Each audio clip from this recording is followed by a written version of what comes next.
A perspective on cynicism and Diogenes.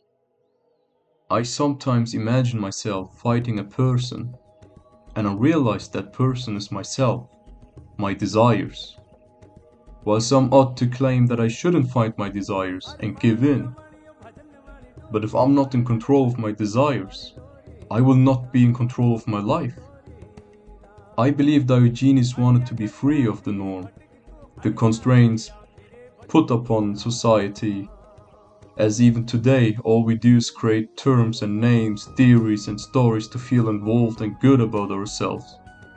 Similarly to Yukio, if I were to compare the two, the simplicity of Diogenes and the physical discipline of Yukio, I hypothesize that the best kind of living is not being chained by societal norms, which to this day torments many souls. With each passing moment, new expectations are created through social media and traditional values. We are a race that doesn't even know why we exist or believe upon a delusion of created values on about anything. It's becoming ridiculous. While I admittedly am nowhere near able to throw my selfish ideals away like Diogenes did, as I have a goal to last an impact on postmodernism, I still know that there is a lesson to be learned from him, a lesson more valuable than anything on this world. The moment I stopped caring so much about my problems or my studies, I realized that I'm a slave to my thoughts. Me overthinking has damaged me that many times, so I stopped overthinking and just do what I must without any care while tending to my studies. While that mindset had left me uncertain, I'm still happy to find that I'm easily acing my weekly test. I'm also not stressing about the fact that the uni won't let me drop out of 2 subjects and just tell me to not attend them to retake them some other time, as it is out of my control. Even though it may be a problem when I apply for law at Trinity Dublin or criminology and law at UEA, I will be honest with them and explain to them that I foolishly believed I was a robot capable of being able to complete a mass amount of subjects, thinking about no other objectives but completing my subjects. I am limited by being a human of needs, whether social or needing to turn off and recharge.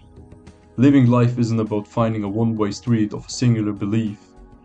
It's a roadless field with many jungles and forests, with no rules established, and the only one that is limiting how far you can go and what you can explore is yourself.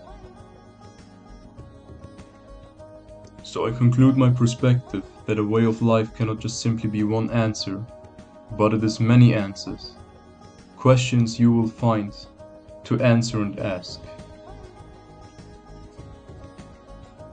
So what do you think? Should we give in to our desires? Or should we be able to control our desires?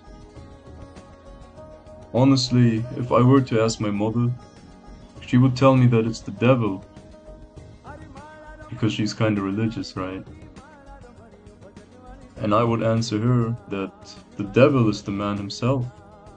The devils are the bad thoughts we're having in our minds. Even though I may not be very religious, there can be something learned about religion. But it is unfortunate, of course, how religion is being used nowadays. I've had about 2 weeks to reflect upon myself and Diogenes as well. I do not think he was a cynic. Even though many around him did, I believe that he was genuinely trying to teach people generosity. Because when Plato mocked him and was telling him, "Why are you begging on the streets?"